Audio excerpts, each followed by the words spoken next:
Are you, is that light on over there? The light's on the camera. There's a stick in it and we're recording. Welcome back to another episode of the Briefcase in the Barn, episode 64, a series of the Furious Show where we talk about business, life, Christianity, and more. I got Ollie here because Mom is gone and we got to record, so. Yeah, just the timing. It's interesting because I actually had my youngest most of the day, or I shouldn't say most of the day, but Dom? until lunchtime, yeah, Dominic came with me to a couple different meetings looking at some equipment for the auction, and then I took him to Abbey's stockyards to So you still on buy the some phone all Jersey day cows. when he's with With you? him, well, he yells a lot, but I mean, I yell a lot too, so it's a toss-up. What's worse, him screaming in the back or me yelling at you? I don't know. Some people prefer to hear him. Some people say, shut the baby off. Okay, but he doesn't mind? Because usually if I'm on my phone with my kids around, they start beacon off. I don't know. It's like, hey, he's happy to come along for the ride. Okay. He doesn't, like, he's almost 3. He'll be 3 in January, and he doesn't dialogue. Like, he just yells, hey, dad, hey, dad, hey, dad, nonstop. Okay. Like, and then, like, I'm like, what, Dom? And then he says it again and again. Airplane. Knows his things. Very observant. Kids are very observant. They are. They know everything that's going on. They're watching. They're watching. Just like Ollie's watching you right now. No, he's watching the scary cutout of you. For those that are listening to this and not watching, Kyle has his logo from his show here, and it's some weird avatar young guy picture, not resembling him in any way. It wasn't supposed to be me when No? I got it made. No. Oh, okay. Well, because it's got the hair's kind of the same, but pretty small nose. Any good feedback from today's podcast that came out? Did you get anything? I don't even remember what we talked about, but it said something about tractors. Did we talk about tithing again? Oh, yeah, man. oh man. What was the? Well, it started off of me eating with my mouth open. I kept that in. Did you keep it all in? Yeah, I kept it all in. Okay. And then women's weight, and I put that in the trailer as well. So I was curious if you got any feedback on that. No, because I didn't go there, right? I debriefed with my wife again when I got home after recording, talking about it. And yeah, I tried to communicate, like articulate what I thought I should say, and then I just got shut down, skewered. So I'm like, let her talk about it sometime. Fair enough. Anyways, the live event went super well. I got a ton of really good feedback. I heard good things about it too. Yeah, people were really excited. They thought it went better than they expected. So that's a backhanded compliment, eh? That's what people always say to me too. Oh, that went better than I thought it would when you're doing that. So we'll have to do a Briefcase in the Barn. Yeah, a live event. Yeah. I think people are ashamed that they listen to the Briefcase in the Barn, though. So I don't know if we'll definitely have anybody come out and. I think there is a percentage. I think there's a percentage of people that are real closet listeners. Yes, yeah. There's a whole bunch that I have no problem. And then there's still a large swath of people that are very close to me that refuse to listen because it's me. Which, fair enough. What does it say about you? I think they just know I think I'm probably just one step more honest and nauseating. Find me nauseating. Fair enough. Listen to me already, like at family gatherings. They're not going to listen to me on the side. It was, the feedback I got about your event with Trey. I mean, people really appreciated his parenting stories. I mean, I've only listened to him a little bit and met him there, shook his hand for the first time in person the other night. I don't know how charismatic you would say he is. Do you think he's charismatic? Not really, right? Like he's pretty, so like, it's not as if he's, engaging in the sense of like he's not trying to be entertaining, right? No, he's just very matter of fact. Very matter of fact. And so obviously the content's great. Direct, blunt. Whereas, I mean, he's also not going to offend. He's not going to say things like I would that are like quote unquote funny, but super offensive, right? Yeah. So there's always that balance when you're. And he does have some crazy stories speaking. too. He tries really, or he just almost rarely talks about his military stories. But there was a few questions in the Q&A about it. Like he was shared a little bit about like flying over a street in Iraq at like 75 feet with an F-18. Crazy, man. Crazy, terrifying for people there too. Could you imagine? Oh, an American fighter pilot fly over your house when you're some kid in the Middle East. No, brutal. I can't. New business in Chilliwack that a buddy of mine just started. You know Justin Duluth? Yes. So he's a full-time firefighter, but he started Just Trend Construction. So he's a mini excavator. Okay. His mini work. and then and then he rents it out as well. So like grading, landscaping, roadways, trenches, all that kind of stuff like that. So I thought I'd mention him on the air just to give him a little boost if anybody needs some work done. He's a great guy, and he will rent out his machine as well. So if you're looking just to rent a mini, I don't know what his terms and conditions are. I'd be a little scared to rent out a nice mini, but I'm sure it'll be good. But he has a lot of experience. He's worked at a construction company for a long time.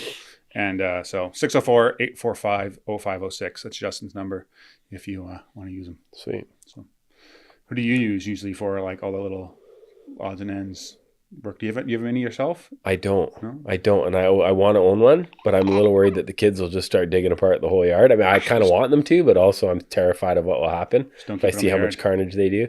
Yeah, I think it's healthy for kids to be around equipment and running machines. Like our oldest boy's 11, he knows how to run a tractor to some degree. Or like your house on Sunday night when people were that was dangerous. Whipping around. That was dangerous. Side by side. They were on a side by side in the dark, and there's a lot of kids on that thing.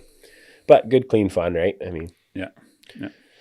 And we're like slowly. Well, of course, Sky wants to go on there too with her 2 broken arms, right? And just causes a lot of consternation. And what's it like to be helped rather than being the helper? Because you're always in the position of helping other people, and now you're in the position of receiving help. Is that harder for you? Yeah, it's very difficult. Even in a situation like this? Yeah, because I just think, hey, I want to save the help for like when we really, really need it, for like when I dropped out of a jam or something. Okay. And Marie's a widow with 6 kids. So you think people will only help? No, won't that's help? how I feel. Oh, okay. I'm like, man, please save this goodwill. So much goodwill too. People are so generous. It's so humbling. It's very humbling. It's really special. Yeah. And it's always interesting. I've always said this to Marie, just the way that it's worked helping people over the years. It's never reciprocal, right? It's like, this person helps this person and these people, like, it's never like, it's not a give and take. It's a really cool picture of how things are probably spiritually, how they are. Yeah. Just, you know what, when you feel just be spirit led. If you feel like, hey, I should, and there doesn't even need to be a need.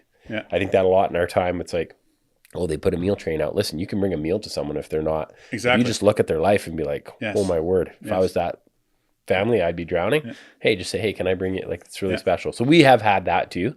Outside of this, people have been really good to us. And or just babysit for someone. Like we had a while back, someone just, I think it was even from a birthday. Just to give you a date night out? Yeah. And another time we have that too. Ernie and Tamiko do that for us. It's wonderful. Yeah. Literally just show up and put all our kids to bed. And in our house, like, it's hard to put kids to bed. Yeah. Like, we have babysitters quit, right? At the end of the night, you come home, they look very angry, and they're like, that's the last time. Really? Yeah. And this is not, but it's not something you use all the time. Yeah. But I mean, sometimes they come back, but they also just quit. Yeah. Marie's like, okay, we got to quit asking this girl. Quit asking her. She's obviously just doing it very... Hopefully she doesn't listen to the pod and just feel terrible right now. Doesn't matter. She can handle it. No names mentioned.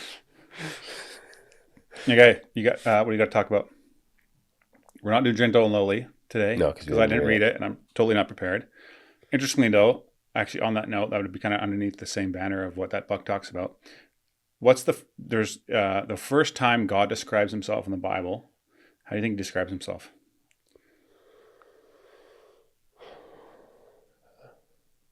Does he describe himself right in the very beginning? No, he doesn't. It's a little later on. But when we think the Old Testament God, you might have said he's slow to anger. Yeah, that's part of it. Yeah. So it's in Exodus 34, verse 6.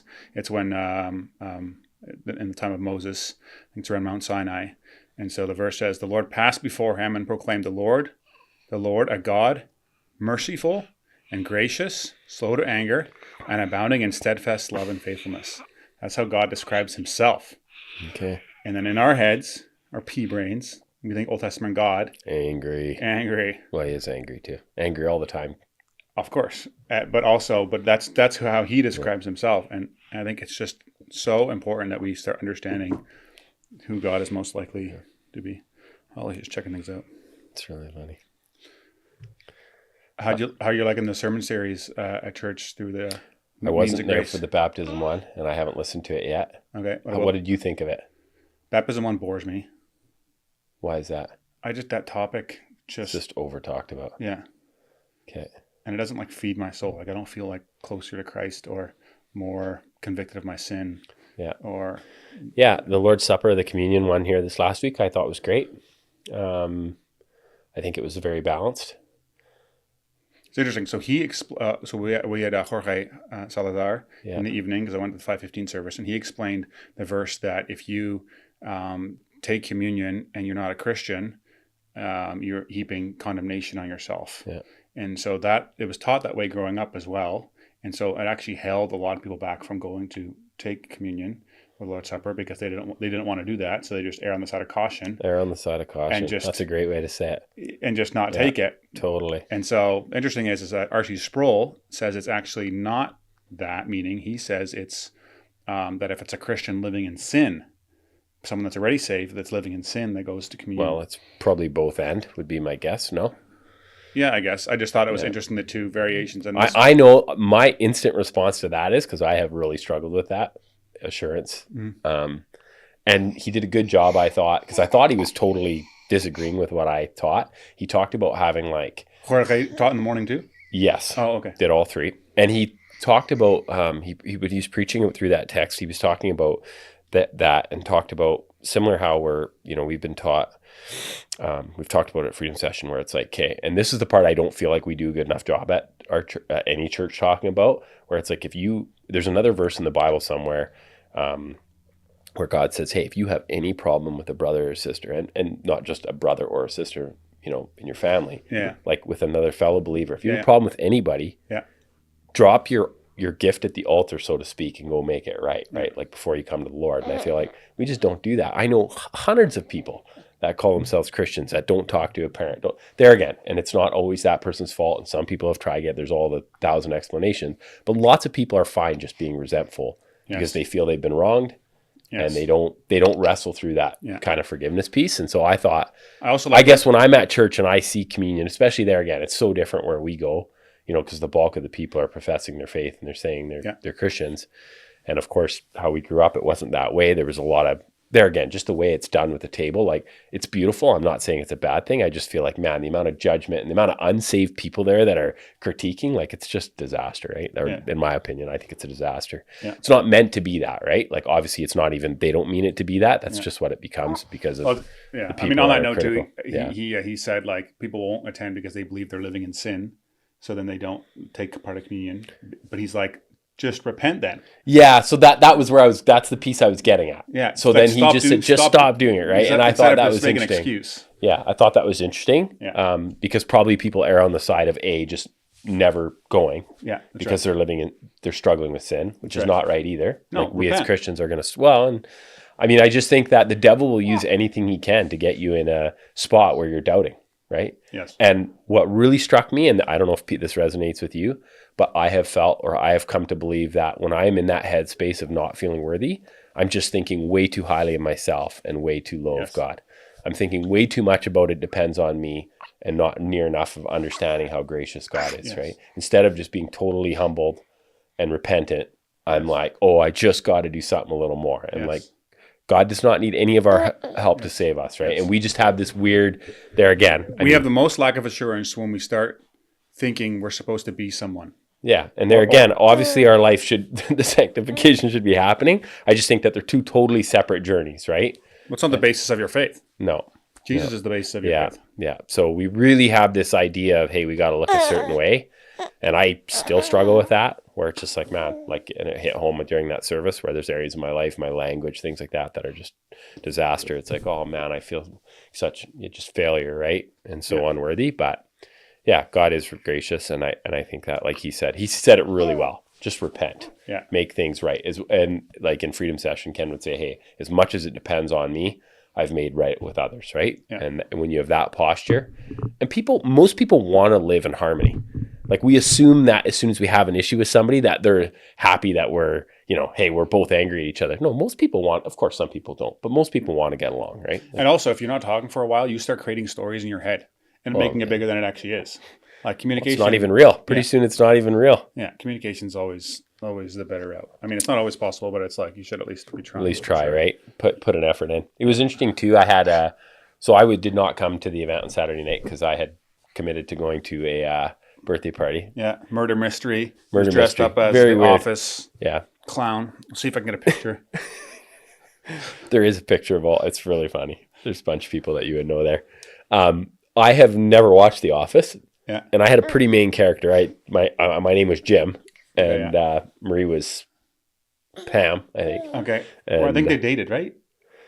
They're definitely, I mean, I went on ChatGPT and tried to ask what would Jim act like, and then I tried to act like that, but I mean, I was really struggling. But so I didn't even, it's only the second murder mystery I've ever been to. It's always at the same So what's people's house. explain to the listeners what a murder mystery thing is. Yeah, so I've never. You've never been at one either? No. Okay. So people either love them or hate them, and I hate them, right? Yeah. But I I like the hate it. people whose birthday it was, so I wanted to be a good sport, so we went. But the Marie loves them because Marie loves escape rooms, and you don't like escape rooms No, either. terrible. Yeah, like what do you do? Like, there's no point. no, just expend your You have energy. to work with somebody on figuring out a problem. Yeah, with they're your already- wife, which is difficult. I just rather just delegate it. Be like, you figure it out. I'll watch. Let me know what the answer is. Let me know how to get out of this place. So murder mystery is basically where there's like a whole story, and then there's a murder that happens. Yeah. A fictitious one. Yeah. Unfortunately, so it's not quite as serious as Yeah. it could be. It could be a lot more real, but it's a fictitious one. And the person writes a whole You should story. make it way more real. Well, it was interesting because the last one we went to was not based on like real characters. Like it was something that they had made up. Okay. And it was like a whole scene and they described it really well. And there it was easier to play the part because in this case, everyone knew what The Office was except me. Okay. Other people weren't super knowledgeable either. Yeah. But it was just this like, before, then you could just kind of make up your character. And like, I was a bad guy in the other one and I did bring a gun, right? And it was in somebody's backyard in town and it was entertaining, right? Like the neighbors are watching and people are getting all worked up.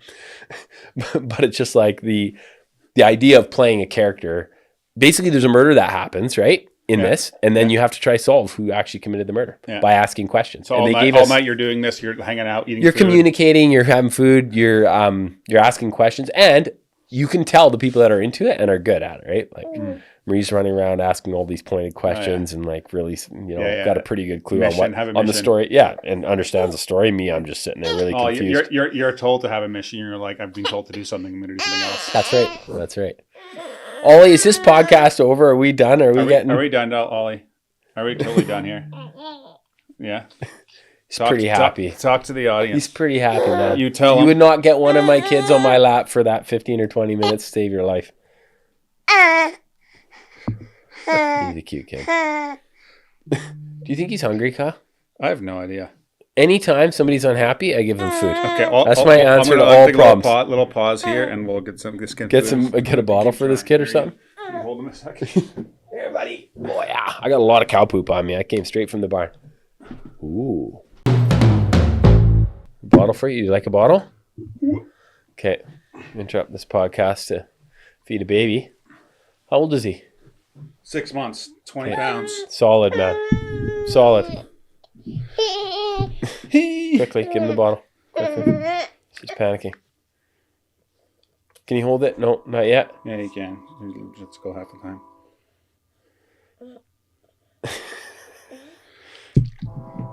Can you look at my notes? Because there was one thing I want to talk about. Oh, I had other stuff too. Okay, what do you have? What did you have in your notes that you want to talk about? It's been on the notes for a while. So you ever heard the book Around the Wicket Gate by Charles Spurgeon? No. Well, I've heard of it, but I've never read it. So it's a great book, especially for people that come from Dutch Reformed backgrounds that are struggling with assurance, because it's talks about people that only know about Jesus Christ, I think is the subtitle, and struggle with assurance and hyper-Calvinism and things like that.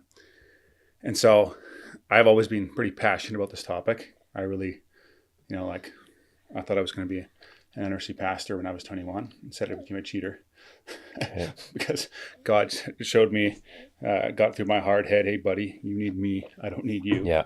But I loved that book. So I sent that book out to every elder and deacon in North America in the denomination, NRC denomination, with a bunch of friends who did it and wrote out, sent a letter with it. I tried to be really respectful in the letter and not controversial and stuff like that. Which you were 21, so probably wasn't. I was a little older, I think, at the time. Wasn't. But I was probably 28, 27 at the time. Okay. Maybe a little younger, whatever. I mean, my standard of what respectful is probably not the same standard for other people. But your edge is coming off. I'll give you credit. My edge is coming off too, slowly. It's a journey. Yeah, I thought I'd share that story on here. But we got some pretty good feedback. We didn't put our email on the address, so we just got some letters back, and some people got a hold of me and appreciated it. One church though sent a letter back, said, please don't ever do that Don't again. send us stuff. No. Consistory send them. So, but would they be opposed to that? But they wouldn't be opposed to Spurgeon, would they? Yeah, I think a lot of them would be. They would be. Yeah, Okay, yeah. Fair enough. I probably should have sent John Bunyan's book, Come and Welcome to Jesus Christ. Because that's somebody they approve of? Or? Yeah. Okay. And that title is still pretty startling for a lot of people with those backgrounds. It's funny how and I think everybody's like this, no matter where you come from. It's like there's ways that things are said that we're comfortable with. Yeah. And then that's how it needs to be said. Yeah. And something could be said a bit differently. It's just like right away we're like short circuiting because it's just like I find that even like I remember socially my dad or told politically where it's just like, oh, that's a term that means something to me. And then now I don't approve of or write the person off, even worse. Yeah. So that came up on Saturday night because there was a person, I think a lady who listens pretty faithfully, very, very smart lady. And she definitely doesn't agree with us on some of our stances politically. Yeah. And it was just... She's a big Trump fan, right? Yeah, she's a big Trump fan. I don't think she's a big Trump fan. We talked a lot about, like, she would struggle the way I would struggle with Christian nationalism. And I don't even, like I say, in Canada, it's not as much of a thing. And a lot of our listeners probably have that bent.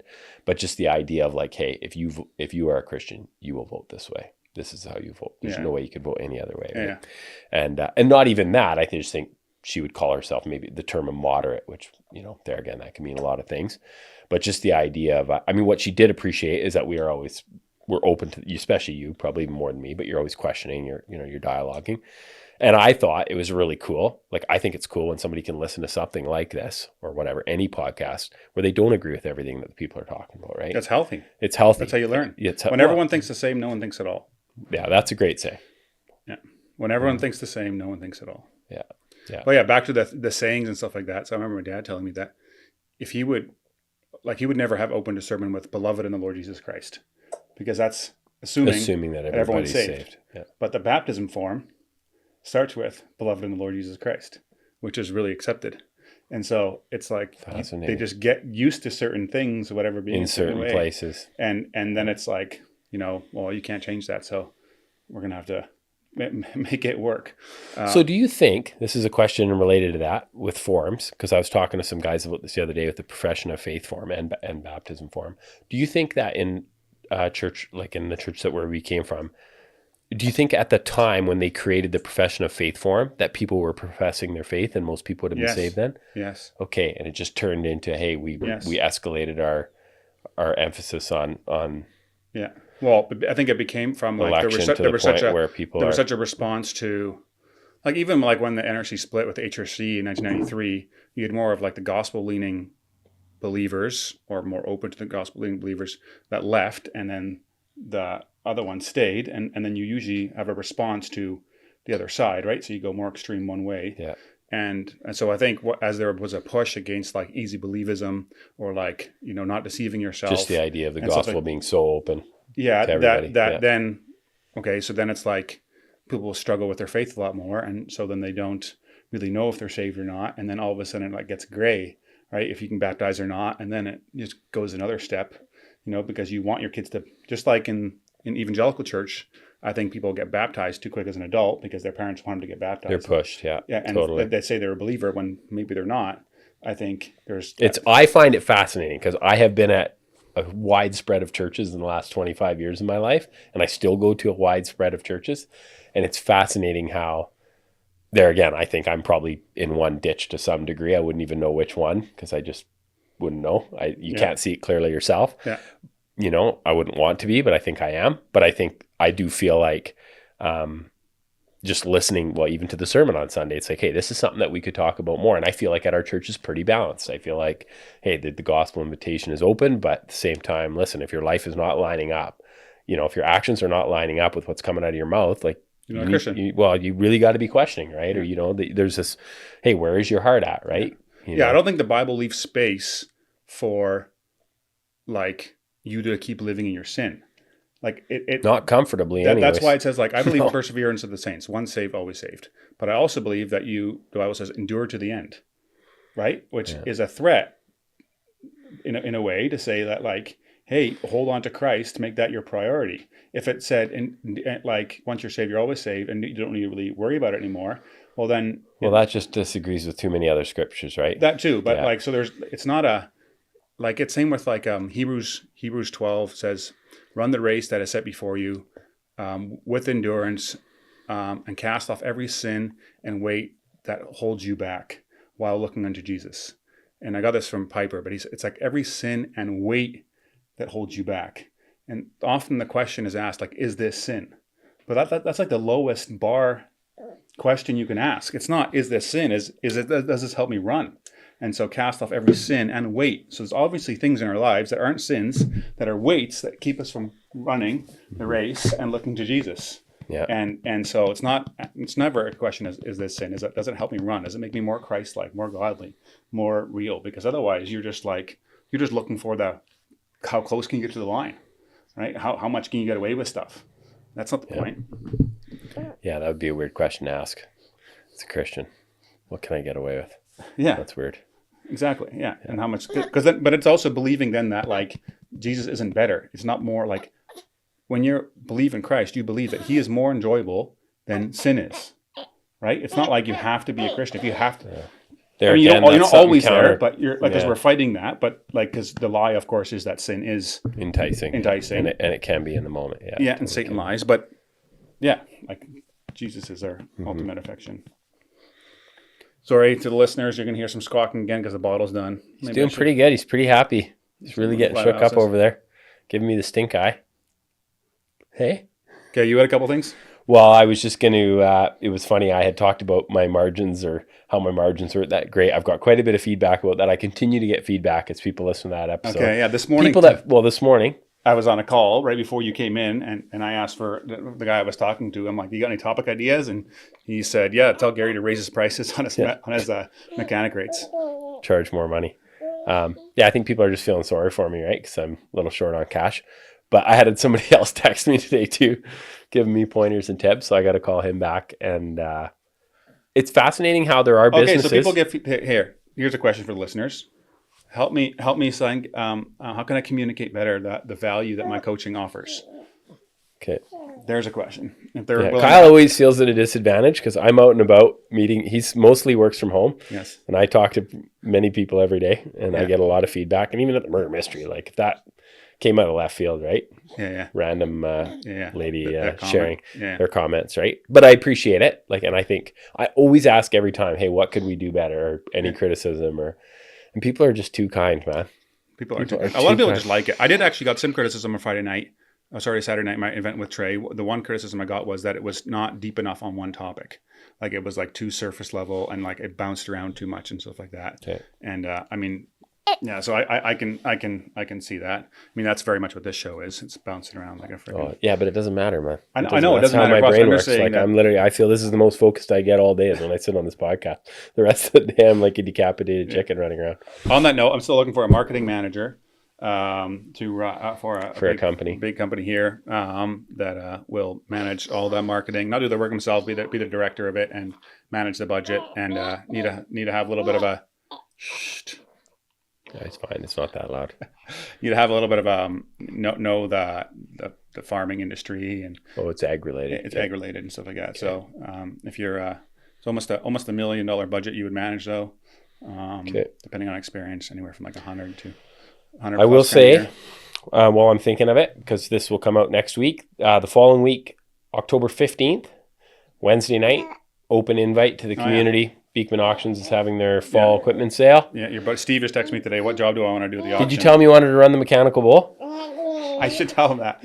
I thought we would charge for the rides and then have it be a fundraiser for a nonprofit. Okay. How much would you charge for it? $10? No, because it's like 8 seconds, right? Can you charge $10 for 8 seconds? Yeah. People pay more for less. Yeah, go to the fair. That's true. No, it's more than 8 seconds. $5 then. But people will get hurt in the first time, or at least the old people will. People like I'm not going on yet. I was supposed to be skating this afternoon with the boys. But because you're back, I played soccer a little bit yesterday, and my back woke up this morning. My back was tight. I was like, I'm going to slip out and pull something, or just wreck your surgery. That'd be a disaster. Yeah, that too. Yeah. So. Anyway, Beekman Auction's coming up. You can bring your stuff. I mean, we take pretty much anything. We'll sell anything. Yeah. I was actually thinking about this week, and I got the email from you guys. I was like, I'm gonna go find some vehicles or something to put in there. Just cheap stuff off marketplace, free stuff that people want to get rid of. Yeah. We do have a lot fee. Yeah. So we don't take straight garbage, right? Or you have to like combine garbage together. Well, no. Like our lot fee's $30, I think. And then I thought it was plus 120. the commission. Okay. No, it's 30. Oh, okay. 30's not too bad. No, but if the item sells for 20, I mean, we send you a bill for like $15, right? Yeah. Like that does happen, right? Yeah. We've had people mail us a check back. It's pretty funny. Just amazing people. $15 check. Are you gonna get to put that tractor again that you had problems with last year? That was actually there's a tractor that you put in there that's been in your auction like 3 or 4 times. Oh, that happens every time. Like I always say it's a recycling program.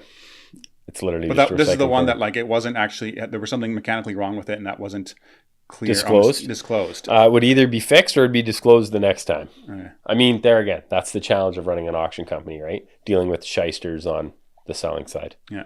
And people on the honest on the buying side, and then or even dishonest and just maybe they did know but they claim they didn't. Or I always say, and this is a huge debate amongst I think auction people in general. It'd be interesting to know other auction companies how they deal with it. But it's like I always feel like say nothing, and then people get angry. Oh, you didn't describe it. Well, do your homework. It says right on there, as is, where is. Do your own homework. Yeah. Once you start saying it started and ran, it needs to start and run, or we're standing behind it, or good running unit, or Oh, I always say, well, it worked well the last time we used it, right? But I mean, anyways, guys, I'm good. Thanks for listening. Cannot parent and do a podcast at the same time. I think women are a lot better at multitasking. My wife can literally have Nicole can carry this guy all day and do all kinds of stuff the whole time. My wife too. Where is the even conversation? Tylenol so I can put him to sleep. I can't even have a conversation and like parent to child in any way. Yes. I can't even think and parent to child. It is. My brain's shut. It is hard. I actually started telling the boys now, which has been really helpful when they want to talk to me when I'm talking to someone else, put their hand on my shoulder or touch my hand, and then I'll squeeze back. And so that's their cue. That I acknowledge that they want to talk to me because they just want to be acknowledged, right? And then our kids just yell and tell the answer. And then when I'm done talking, then I'll talk to them. But it has really, really helped. Okay. Because it's impressive. Yeah. Okay. Have a great week. Talk to you next time. Peace.